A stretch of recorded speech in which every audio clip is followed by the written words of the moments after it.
ഉണ്ണിക്ക് ഒരു മാർക്ക് ഇടുകയാണെങ്കിൽ 9.5 മാർക്ക് ഔട്ട് ഓഫ് 10 അല്ലേ ശിവാംഗി? ഞാനാരാ മാർക്കിടാൻ? മാർക്ക് ഇടുന്നില്ല നമ്മള്. ഇല്ല, ദൈവം സൃഷ്ടിച്ചതാണ്, നമ്മൾ മാർക്കിട്ട് അതിനെ വന്ന് ചെയ്യാൻ പാടില്ല. 30-ൽ 2 ഫിനിഷ് ഇല്ലേ?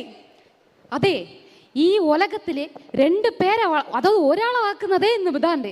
ഇന്നാണ് ഞാൻ വന്ന് ഒരു LKG പ്ലാൻ ചോദിച്ചത്. LKGന് 1.5 ലക്ഷം രൂപയാണ് ഇന്ന് ഫീസ്. അപ്പൊ എങ്ങനെ ഞാൻ വന്ന് എല്ലാവർക്കും ഇത്ര കുട്ടികളെ ഉണ്ടാക്കി ആരവർക്ക് കാശ് കൊടുക്കും? 12. എല്ലാവർക്കും നമ്മുടെ ഒരു മറ്റൊരു വീഡിയോയിലേക്ക് സ്വാഗതം കേട്ടോന്നേ. അപ്പോൾ ഇന്നത്തെ വീഡിയോ എന്ന് പറഞ്ഞാൽ റിയാക്ഷൻ വീഡിയോ എന്ന് പറയാൻ പറ്റത്തില്ല കേട്ടോ, ചെറുതായിട്ടൊക്കെയുള്ള റിയാക്ഷനൊക്കെ ഉള്ളൂ. ഇതെനിക്ക് സത്യം പറഞ്ഞാൽ ഈ കൊച്ചിന് എനിക്ക് ഭയങ്കര ഇഷ്ടമാണ്, അതുകൊണ്ടാണ് ഈ ഒരു വീഡിയോ ചെയ്യാമെന്ന് വിചാരിച്ചത്. ഞാൻ കഴിഞ്ഞ ദിവസം വിചാരിച്ചായിരുന്നു ഇങ്ങനെ ഒരു വീഡിയോ ചെയ്യണമെന്ന്. അപ്പോൾ അതിൻ്റെ ഇടയ്ക്ക് വേറെ ഓരോ കണ്ടൻറ്റുകൾ വന്നപ്പോഴത്തേക്ക് അതിലേക്ക് അങ്ങ് ആയിപ്പോയതാണ്. അപ്പോൾ ഇതിന് എനിക്ക് ഭയങ്കര ഇഷ്ടമാണ്. അത് തന്നെയല്ല, ഇതിനകത്ത് ഒരു കുറച്ച് കാര്യങ്ങൾ കൂടെ പറയണമെന്ന് തോന്നിയായിരുന്നു, അതുകൂടെ കൊണ്ടാണ് വന്നിരിക്കുന്നത്. അപ്പം നിങ്ങൾ വീഡിയോ കണ്ട് ഇഷ്ടമാവുകയാണെങ്കിൽ സബ്സ്ക്രൈബ് ചെയ്യാതെ പോകരുത്. അതുപോലെ തന്നെ ലൈക്ക് ചെയ്യുക, കമൻറ്റ് ചെയ്യുക. വീഡിയോ ഇഷ്ടമായെങ്കിൽ ഷെയർ കൂടെ ചെയ്യുക. പിന്നെ നമ്മുടെ ഹൈപ്പും കൂടെ ചെയ്യാൻ മറക്കരുത്. ശിവാംഗി ഇഷ്ടമുള്ളവരൊക്കെ ഒന്ന് ലൈക്ക് ചെയ്യണേ. അപ്പോൾ നമുക്ക് ശിവാംഗി ഇഷ്ടമുള്ളതെന്ന് പറയുമ്പോൾ എല്ലാവർക്കും ഇഷ്ടമാണ്. കാര്യം ഇത്രയും നിഷ്കളങ്കമായിട്ട് സംസാരിക്കുന്ന ഒരു കോച്ചിനെ ഞാൻ കണ്ടിട്ടില്ല കേട്ടോ. അത്രയ്ക്ക് നിഷ്കളങ്കമാണ് അതിൻ്റെ സംസാരം, ഒരു കള്ളത്തരങ്ങളും ഇല്ല, മനസ്സിലൊന്നും മറച്ചു വെക്കാതെ എല്ലാം ഓപ്പണായിട്ട് പറയുന്നൊരു കോച്ച്. അതിനെ നമ്മുടെ ഈ കഴിഞ്ഞ ദിവസം നമ്മൾ അനുമോളും അനീഷും ഒക്കെ ഉണ്ടായിരുന്ന ഒരു പരിപാടിയുടെ കണ്ടായിരുന്നല്ലോ, മൈൽ സ്റ്റോണിൻ്റെ. അതിനകത്ത് ഇതിന് വന്നിട്ടുണ്ടായിരുന്നു. എനിക്കൊന്ന് ഏറ്റവും കൂടുതൽ വീഡിയോസ് ചെയ്തോ, ഇൻ്റർവ്യൂ നടത്തിയോ, അങ്ങനെ ഏണ്ടത്തിൻ്റെതാണ്. ആ കൊച്ചിനും ഒരു കിരീടമൊക്കെ കിട്ടിയായിരുന്നു. അപ്പോൾ ആ കിരീടമൊക്കെ കിട്ടി. അപ്പോൾ അതെല്ലാം കഴിഞ്ഞ് ലെനയും പിന്നെ നമ്മുടെ ഷൈജു കുറുപ്പാന്ന് തോന്നുന്നു, അവർ രണ്ടുപേരും കൂടെ കൊടുത്ത് അവരെല്ലാം കൊടുത്ത് പോയി കഴിയുമ്പോഴത്തേക്ക് മീരയുടെ കുറേ അളിഞ്ഞ ചോദ്യമുണ്ട് കേട്ടോ, കുറേ അളിഞ്ഞ ചോദ്യം. അതിനെല്ലാം ആ കുഞ്ഞ് നല്ല, അത് സത്യം പറഞ്ഞാൽ ഒരു കുരുട്ടുബുദ്ധി ഇല്ലാത്ത ആൾ, അതുള്ളതുപോലെ തന്നെ അങ്ങ് പറയുന്നുണ്ട്. മീര പിന്നെ എന്നതൊക്കെയോ അറിയാൻ വേണ്ടി കിടന്ന് വെമ്പുന്നുണ്ട് കുറേ കാര്യം. ഈ മീര പണ്ട് എനിക്കൊന്നു നമ്മുടെ ഏഷ്യാൻ്റെ അകത്തൊരു കോമഡി പരിപാടി ഉണ്ടായിരുന്നു. അതിനകത്ത് ജഗദീഷ് സാറായിരുന്നു, നമ്മുടെ സിനിമാതാരം ജഗദീഷായിരുന്നു ജഡ്ജായിട്ട് വന്നു, റീമി ടോമി. അങ്ങനെ പിന്നെ ഗസ്റ്റായിട്ട് ഓരോരുത്തർ മാറി വരുമായിരുന്നു. അങ്ങനെ ഒരു പ്രാവശ്യം ബാബുരാജ് ആയിരുന്നു അന്ന്. അന്ന് ഈ മീരയുടെ ഓരോ ചോദ്യത്തിന് ബാബുരാജ് ശരിക്കും അന്ന്, പക്ഷേ ബാബുരാജിനോട് കൂടി എനിക്ക് ദേഷ്യം തോന്നിപ്പോൾ അതുപോലെ പെണ്ണെ നാണകം ഇത് കയറി വരുന്ന സമയമാണ്. അതിനകത്തൂടെ ഞാൻ തോന്നുന്നു ഒത്തിരി ഒരു ലോങ്ങായിട്ടൊരു വർക്ക് ചെയ്യുന്നത്, അതിനകത്ത് ആ ഒരു കോമഡിയുടെ പരിപാടിക്കകത്തൂടെ ഞാൻ തോന്നുന്നു. അപ്പോൾ അതിനകത്ത് ഇതിനോട് ചോദിച്ച സത്യം പറഞ്ഞാൽ കരിഞ്ഞു പോയി. അവിടെ നിന്ന് എല്ലാവരുടെയും മുഖം വല്ലാതെ ബാബുരാജ് ചോദിച്ച ചോദ്യം കിട്ടെ. പക്ഷേ എന്നാലും ഇപ്പോഴും ഇതിൻ്റെയൊക്കെ വായിന്ന് വരുന്ന ചോദ്യങ്ങൾക്കും പറച്ചിലിനൊന്നും ഒരു കുറവുമില്ല കേട്ടോ. അതിനു മുമ്പ് നമുക്ക് മീര പറയുന്ന കുറച്ച് കാര്യങ്ങളൊന്ന് കേൾക്കാവേ. ഒരു പൊങ്കാലയൊക്കെ കഴിഞ്ഞ് പൊങ്കാലയുടെ ക്ഷീണം തീർത്ത് ഇന്നിവിടെ എത്തിയിരിക്കുകയാണ്.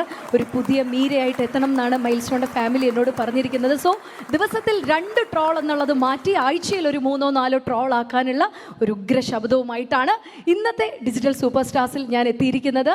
സോ പൊങ്കാല വിശേഷത്തോടെ ഞങ്ങളുടെ ഇന്നത്തെ ഡിജിറ്റൽ സൂപ്പർ സ്റ്റാർസ് ഞങ്ങളിവിടെ ആരംഭിക്കാനായിട്ട് പോവുകയാണ്. മീര പൊങ്കാലയുടെ കാര്യമാണ് പറഞ്ഞത്. സത്യം പറഞ്ഞാൽ അന്ന് അന്നാരാജൻ പൊങ്കാലയിടാൻ വന്നില്ലായിരുന്നെങ്കിൽ ഇവരൊക്കെ ഒന്നും കൂടെ ഇതന്നെ, ഇവർ രമ്യ, അങ്ങനെ കുറേ എണ്ണങ്ങളുണ്ടായിരുന്നു പൊങ്കാലയിടാൻ, അല്ലാതെ വേറെ കുറേ കോലം കെട്ടാൻ. ഞാൻ ചോദിക്കുന്നത്, എത്ര മോഡലായിക്കോട്ടെ എന്നതും ആയിക്കോട്ടെ, നമ്മളൊരു പരിശുദ്ധമായ ഒരു പുണ്യകർമ്മമാണ് ചെയ്യുന്നത്. അത് ചെയ്യുമ്പം അതിൻ്റേതായ രീതിക്ക്, അതിൻ്റേതായ ഒരു മാന്യതയ്ക്ക്, ഇവരൊരു സ്റ്റേജ് ഷോയ്ക്ക് പോയാൽ ഇങ്ങനത്തെ ഉള്ള കോലം കെട്ടിക്കൊണ്ട് ഇവർ പോകും. ഇവരൊരു സാമട്ടിൽ ഒരു യാതൊരു, അതിനൊക്കെ സത്യം പറഞ്ഞുണ്ടല്ലോ, ആനി, ചിപ്പി, സൗഭാഗ്യ, അങ്ങനെ കുറേ ആർട്ടിസ്റ്റുകൾ കേട്ടോ, കുറേ പേര് പേര് വിട്ടുപോയിട്ടുള്ളതാണ്. കാര്യം ഇവരൊക്കെ പേര് എടുത്തു പറയാൻ കാര്യം ഇവരൊക്കെ ശരിക്കും പക്ഷേ ഇവരെ ഒന്നും ആരും വലിയ ഫോക്കസ് ചെയ്തില്ല. കാര്യം അവരൊക്കെ അടുത്ത് പോയി നോക്കി എന്നിലൊക്കെ കിട്ടുമെന്നുണ്ട്. കിട്ടുകയല്ലെന്ന് കണ്ടു കഴിയുമ്പോഴത്തേക്ക് ഇച്ചിരി നേരം വീടെടുത്തേച്ച് അങ്ങ് പോവുകയാണ് ചെയ്തത്. ഈ വരുന്നവന്മാരും ഒരുമാതിരി ശവന്തീനികളാണ്. അവന്മാർക്ക് വേണ്ടത് ഇവർ കൊടുക്കുകയും കൂടി ചെയ്യുമ്പോഴാണ് അവന്മാരവിടെ നിൽക്കുന്നത്. അപ്പം ഈ ഒരു വീഡിയോ നിങ്ങൾക്ക് കാണുമ്പോൾ മനസ്സിലാകും, ഇവർ അതിനകത്ത് സൗഭാഗ്യ അതിനകത്ത് അടുപ്പ് കത്തിക്കാനായിട്ട് ഇരിക്കുന്നുണ്ട്. ആ സാരി എത്ര മാന്യമായിട്ട് ഒതുക്കി വെച്ച് ഇവിടെ ഇങ്ങനെ ഒന്ന് കൈയൊക്കെ പിടിച്ച്. അപ്പം ഞാൻ ചോദിക്കട്ടെ, അങ്ങനെ വേണേലും ഇത് ചെയ്യാം ഇല്ലേ? അങ്ങനെ വേണേലും മാന്യമായിട്ട് വൃത്തിക്ക് ഒതുക്കി നല്ല അടുക്കും ചിട്ടയിലും കൂടി ചെയ്യാം. ചിപ്പിയാണേലും അതുപോലെ തന്നെയാണ്. അതേസമയം മീരയാണേലും കാണിച്ചൊക്കെ നോക്കി, ഇതൊക്കെ ആരെ കാണിക്കാനാണെന്ന് എനിക്കറിയത്തില്ല. എൻ്റെ അതിനാണ് അവനവൻ്റെ ശരീരം ഇത്രയും പ്രദർശിപ്പിക്കുന്നതുകൊണ്ട് കിട്ടുന്ന സുഖം എന്നാന്ന് എനിക്ക് മനസ്സിലാകുന്നില്ല. പ്രത്യേകിച്ച് അവർ പ്രദർശിപ്പിച്ചോട്ടെ, മാന്യമായിട്ട് അവർ വേറെ എന്തെങ്കിലുമൊക്കെ പ്രോഗ്രാമിനൊക്കെ പോകുമ്പോൾ കാണിച്ചോട്ടെ. അതേസമയം പ്രോഗ്രാമിനൊക്കെ പോകുമ്പോൾ അവർക്ക് മാന്യമായിട്ട് തന്നെ ഇപ്പോൾ സാരിയൊക്കെ ഉടുത്ത് എത്ര വൃത്തിക്കാണ് അവർ നിൽക്കുന്നത്. നല്ല ഭംഗിയിൽ അവർ നല്ല ഇതായിട്ട് ആ സാരിയൊക്കെ ഉടുത്ത് ഒരിടവും കാണാവുന്ന രീതിയിലല്ലല്ലോ നിൽക്കുന്നത്. അപ്പം ഇങ്ങനെയുള്ളിടത്തൊക്കെ വരുമ്പോഴത്തേക്ക് ഒന്ന് ഫെയിമും കൂടെ ആകാൻ വേണ്ടി വരുന്ന, അല്ലാതെ ഭക്തി മാത്രമല്ല ഇതിൻ്റെ പിന്നിലെന്നുള്ളത് നല്ല വ്യക്തമായിട്ടുള്ള കാര്യമാണ്. അതുപോട്ടെ, പൊങ്കാലയ്ക്ക് കിട്ടിയതിൻ്റെ കാര്യം പറഞ്ഞുകൊണ്ട് അങ്ങ് പറഞ്ഞതേ ഉള്ളൂ. നമുക്ക് ശിവാംഗിയിലേക്ക് തന്നെ വരാം കേട്ടോ. ശിവാംഗിയിൽ അതിനകത്ത് ആദ്യത്തെ ഒരു കാര്യങ്ങൾ ശിവാംഗി പറയുന്നുണ്ട്. നല്ല രസമാണ് അത് കേൾക്കാനായിട്ട്. അതിൻ്റെ വർത്തമാനം തന്നെ കേൾക്കാൻ രസമാണ്. നമുക്ക് അതിനെ അങ്ങ് ഭയങ്കരമായിട്ട് ഇഷ്ടമായി തോന്നിപ്പോകും. അപ്പം നമുക്ക് മീരയാണ് ചോദിച്ചു തുടങ്ങുന്നത്. നമുക്ക് ആദ്യം ഈ ചോദിക്കുന്ന കാര്യങ്ങളൊന്ന് കേൾക്കാം. ഈ ഒരു ഇത്ര എല്ലാ വീഡിയോസ് എങ്ങനെയാണ് ഇങ്ങനെ വൈറലാക്കാൻ പറ്റുന്നത് ശിവാംഗി? അതൊരു ദൈവാധീനം കൊണ്ടാണ്. ആൻഡ് എൻ്റെ കുടുംബം ഭയങ്കരമായിട്ട് പ്രാർത്ഥന എല്ലാം ചെയ്യും. അതുകൊണ്ട് എനിക്ക് വന്ന് ആ ഒരു ബ്ലെസ്സിങ്സ്. ആൻഡ് ഞാൻ ആക്ച്വലി എന്താണെന്നാ, ഇത്ര മലയാളികൾ ഇരിക്കുന്നുല്ലേ, എനിക്ക് ശരിക്കും മലയാളം പോലും സംസാരിക്കാൻ അറിയില്ല. അപ്പോൾ ഞാൻ എന്ത് വിചാരിച്ചു, എന്നാൽ എല്ലാവരും ട്രോൾ ആക്കുന്ന മാതിരി എന്നെ ട്രോൾ ചെയ്ത് എന്നെ അക്സെപ്റ്റേ ചെയ്യില്ല എന്ന് വിചാരിച്ചു. പക്ഷേ ഇത്ര അക്സെപ്റ്റ് ചെയ്തു, എനിക്ക് അതുവേ വന്ന് ഭയങ്കര സന്തോഷമാണ്. സൂപ്പർ. ആദ്യം ഒരു വലിയ കൈയടി കൊടുക്കാം. കാരണം 25 ഇത്രയും കൂടുതൽ വീഡിയോസിന് ഇത്രയും ഡെയിലി വ്യൂവർഷിപ്പ് മൈൽ സ്റ്റോൺ മേക്കേഴ്സിനായാലും ബാക്കിയുള്ള എല്ലാ ഡിജിറ്റൽ പേജുകൾക്കും കൊടുത്തിട്ടുള്ള ഒരാൾ കൂടിയാണ്. അത് ഭയങ്കര ഒരു അത്ഭുതം. എന്താന്ന് വെച്ചാൽ മൈൽ സ്റ്റോൺ മേക്കേഴ്സ് കെന്നായിരിക്കുന്നു അല്ലേ, എൻ്റെ വീട്ടിൽ താഴെ വന്ന് ഇൻ്റർവ്യൂവിന് ഇരിക്കുമ്പോൾ എനിക്ക് ഇൻ്റർവ്യൂ കൊടുക്കാൻ ഒരു മൂഡില്ലായിരുന്നു. ഞാൻ വന്ന് കയ്യിൽ വന്ന് കിട്ടിയ ഡ്രസ്സ് അതെല്ലാം ഇട്ട്, അമ്മ ആണെങ്കിൽ റൂമിൽ വന്ന് ഇറങ്ങി വാടി എന്നെല്ലാം പറഞ്ഞ് എന്നെ തിട്ടി. എന്നിട്ടാണ് ഞാൻ ഇൻ്റർവ്യൂ കൊടുത്തത്. ശരിയെന്നോ നോക്കിയാൽ കെന്നയുടെ വൈബ് എനിക്ക് ഭയങ്കര ഇഷ്ടമായി. അങ്ങനെ ഞാൻ വന്ന് സംസാരിച്ച് ഒരു 3 മണിക്കൂർ ഇൻ്റർവ്യൂ പോയി. പക്ഷേ ആ ഇൻ്റർവ്യൂ കാരണമാണ് ഇന്ന് എനിക്ക് വന്ന് കേരളത്തിൽ കുറേ പേർക്ക് എന്നെ അറിയുന്നത്. അത് ശരിയാണ്. ആ ഒരു ഇൻ്റർവ്യൂ എന്ന് പറഞ്ഞാൽ ഭയങ്കരമായിട്ട് അത് കയറിപ്പോയിരുന്നു കേട്ടോ. 1 മില്യൺ ഒക്കെ അടിച്ചിരുന്നു. അത് ഭയങ്കരമായിട്ടും കയറിപ്പോയി. നമുക്ക് ആ ഒരു ഇൻ്റർവ്യൂയിലൂടെയാണ് എല്ലാവരും കൂടുതൽ ഈ ശിവാംഗി ഇത്രയും ഒരു നിഷ്കളങ്ക ഇങ്ങനെയുള്ള വർത്താനം, അവരമ്മയും മോളും കൂടെ ആയിട്ടുള്ളൊരു ഇൻ്റർവ്യൂ ആയിരുന്നു. അത് എത്ര കണ്ടാലും നമ്മൾ വീണ്ടും കാണുമ്പോൾ നമുക്കത് ഫ്രഷ് ആയിട്ട് കാണുന്ന പോലെ നമുക്ക് തോന്നത്തുള്ളൂ. കാര്യം അത്രയ്ക്ക് ഭംഗിയാണ് ആ ഒരു വർത്താനം കരുതുക. ഇതിൻ്റെ കുറച്ച് ഭാഗങ്ങളൊന്നും ഞാൻ കാണിച്ചു തരാം കേട്ടോ. റെഡി. എന്നെ എല്ലാരും വഴക്ക് പറയുന്നത് ഞാൻ ഭയങ്കര സത്യസന്ധതയാണ്. ആരാ റൊമാൻറ്റിക്? ആരില്ല. ഹസ്ബൻഡിനെ കണ്ടുപിടിച്ചിട്ടുണ്ടോ? ഇല്ല. പിന്നെ നമ്മൾ കുട്ടി വരെ എത്തി.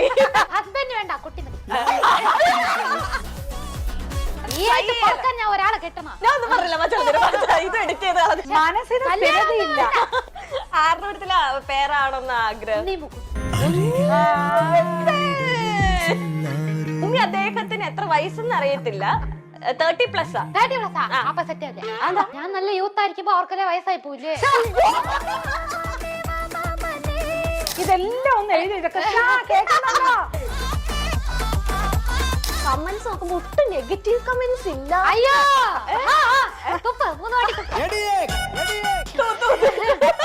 അതെല്ലാരും പറയും. അമ്മ ഒന്നും നമ്മുടെ വൈബ് ഈ രാവിലെ എഴുന്നേക്കുന്നത് ഇഷ്ടല്ല. എല്ലാവർക്കും ഫുഡ് ഉണ്ടാക്കുന്നത് അതോടെ ഇഷ്ടല്ല. ഇഡ്ലി കൂടെ വെച്ച് തന്നിട്ടില്ല.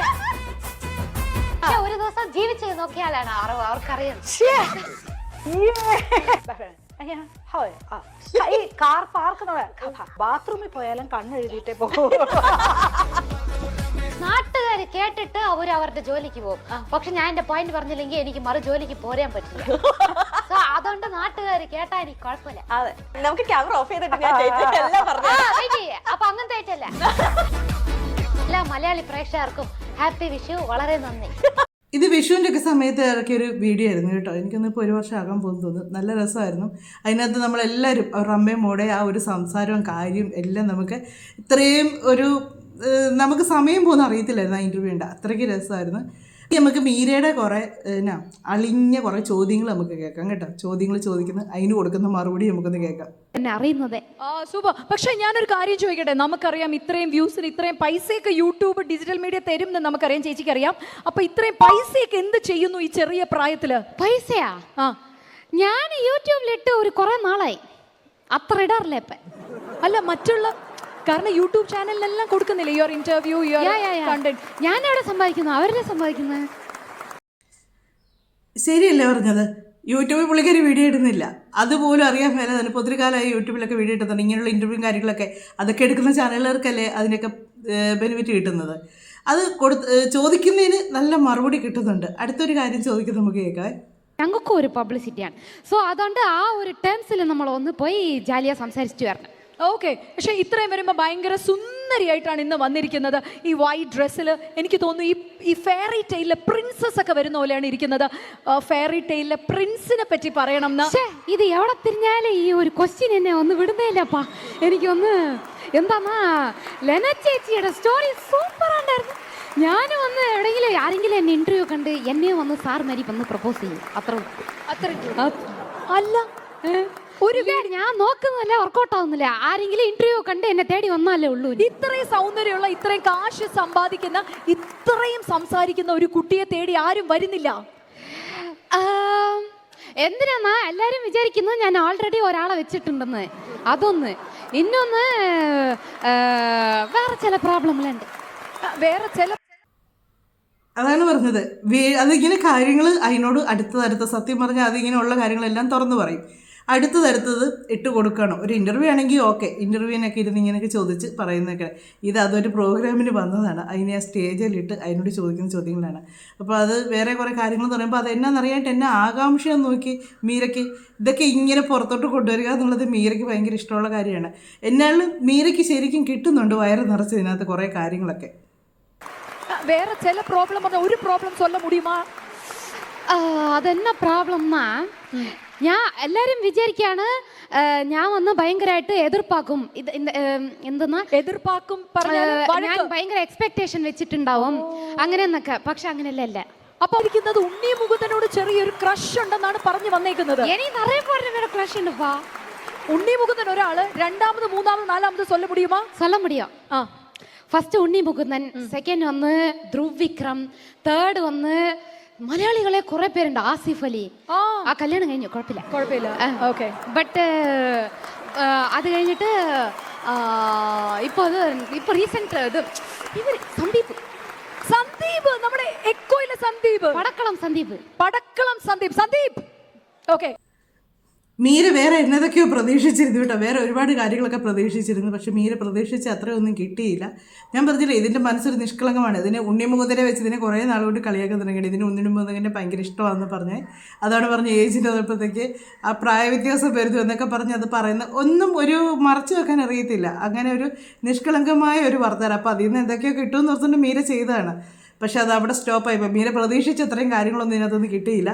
എന്തുകൊണ്ടാണ് സന്ദീപിനെയും ധ്രുവ് വിക്രമിനെയും ഒക്കെ ഇത്ര ഇഷ്ടപ്പെടുന്നത്? കാരണം ലെന ചേച്ചി പറഞ്ഞു, അല്ല ഹസ്ബൻഡ് പറഞ്ഞു, ലെന ചേച്ചിയുടെ കണ്ണ് കണ്ടപ്പോഴാണ് ആ ഫയർ കിട്ടിയത്, എന്താ ഒരു വൈബ് കിട്ടിയെന്ന്. എന്തുകൊണ്ടാണ് ഈ ധ്രുവ് വിക്രമിനും സന്ദീപിലും ഒക്കെ ആ ഫയർ കണ്ടത്? എങ്ങനെയാണ്? ഞാനേതോ അവരെ കണ്ട് കല്യാണം കഴിച്ച മാതിരി അവർ കല്യാണം കഴിച്ചു ആ ക്വസ്റ്റ്യൻ ചോദിക്കുന്നു. എനിക്കൊന്ന് ക്രഷാണ്. ഇനി ഞാൻ ഫോട്ടോയിലെ കണ്ടിട്ടില്ല, നേരത്തെ കണ്ടല്ലേ പറയാൻ പറ്റും. അപ്പൊ ഇപ്പൊ ധ്രുവ് വിക്രം ഇത് കണ്ടുകൊണ്ടിരിക്കുകയാണ്. ധ്രുവ് വിളിക്കുകയാണ്, ഞാൻ റെഡിയാണ് ശിവാംഗി, നീയുമായിട്ട് എന്തോ ഒരു അലിയൻസിന് ഞാൻ റെഡി അമ്മ എന്ന് പറഞ്ഞ് വിളിച്ചാൽ എന്ത് പറയും? Sorry, I M already take എന്ന് അവര് പറയും. ആര്? ധ്രുവോ? അയ്യോ. ഓക്കെ, ഇത് എഡിറ്റ്. ഓക്കെ. സന്ദീപ് വന്നാൽ എന്ത് ചെയ്യും? സന്ദീപ് എടുത്ത് പോയി എനിക്കൊന്ന് ഭയങ്കര ഫാനാ, എനിക്ക് നിങ്ങളുടെ പടക്കളം ഭയങ്കര ഇഷ്ടമായി, എസ്പെഷ്യലി ആ 3 റോൾ ഡിഫറെന്റാ ചെയ്തത് എനിക്ക് ഭയങ്കര ഇഷ്ടമായി, എനിക്ക് ഒരുമാതിരി ആയിപ്പോയി, അങ്ങനെ എന്നൊക്കെ ഞാൻ പറയും. ഇത്രയും പറയുമ്പോൾ തന്നെ സന്ദീപ് ഫ്ലാറ്റ്. അല്ല, ഇനിയിപ്പോ ഉണ്ണി മുകുന്ദനാണെങ്കിലോ? അയ്യോ, ഉണ്ണി മുകുന്ദനാണ് എൻ്റെ ചൈൽഡ്ഹുഡ് ക്രഷ്.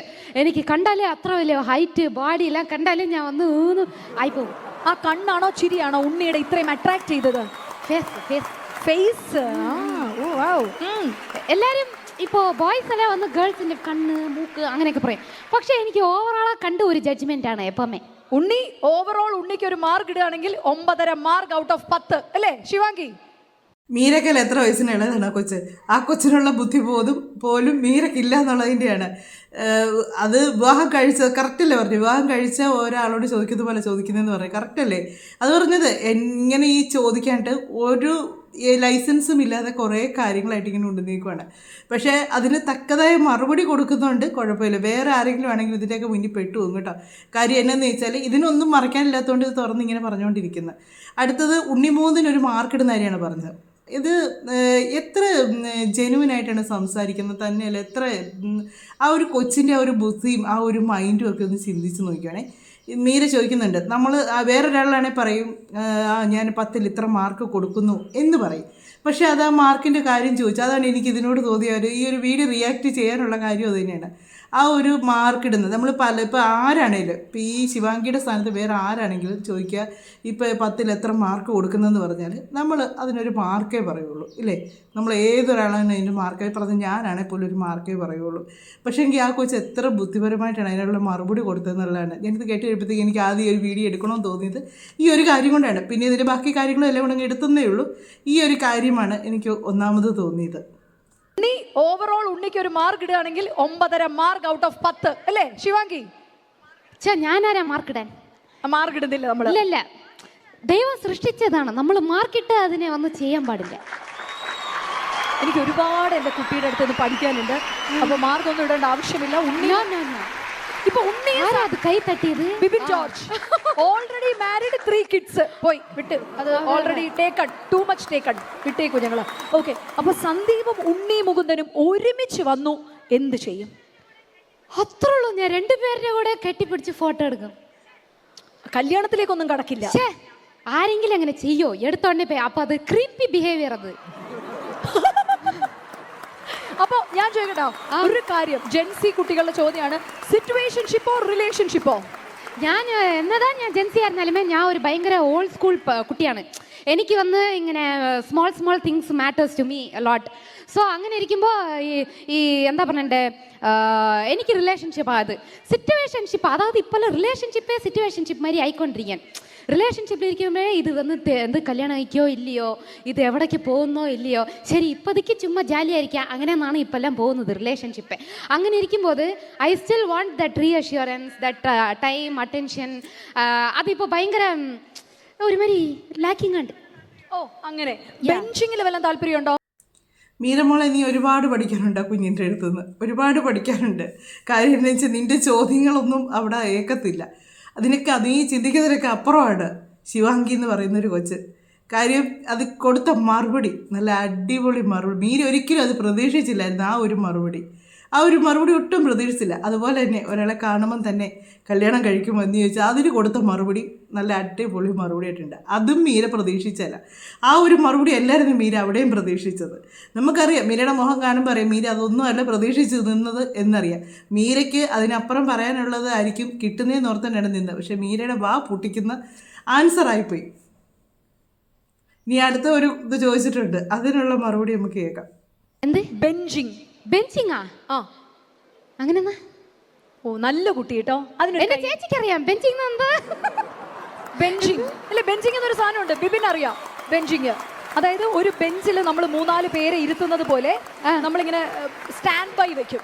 ഒരാൾ പോയാൽ അടുത്ത ആള് പോയാൽ അടുത്ത ആള്. അത്ര ടാലന്റ് എനിക്കില്ല. അതായത് നമുക്കെല്ലാം നൈറ്റ് ഉറങ്ങാനേ ടൈമില്ല. ഇതിൽ 3 പേരെ നിൽക്ക വെച്ച് അവന്റെ ഉറക്കം കെടുത്തി വൈ. ഈ പാപം, ഇത്ര പാപം നമുക്ക് ആവശ്യമില്ല. അത്രയും പാപം വേണ്ട. എന്നാലും ഒരു പയ്യനെ കണ്ടു, ഈ പറഞ്ഞു ഒരു പയ്യനെ കണ്ടിട്ട് ഫസ്റ്റ് ലുക്കിലെ ഒരു ഓക്കെ ആയി. എങ്ങനെ, how will you approach that guy? ഞാൻ അപ്രോച്ച് ചെയ്യില്ല ഇനിമേ. ബിക്കോസ് ഞാൻ അപ്രോച്ച് ചെയ്തല്ലേ എനിക്ക് തന്നെ തേച്ചിട്ട് പോയി.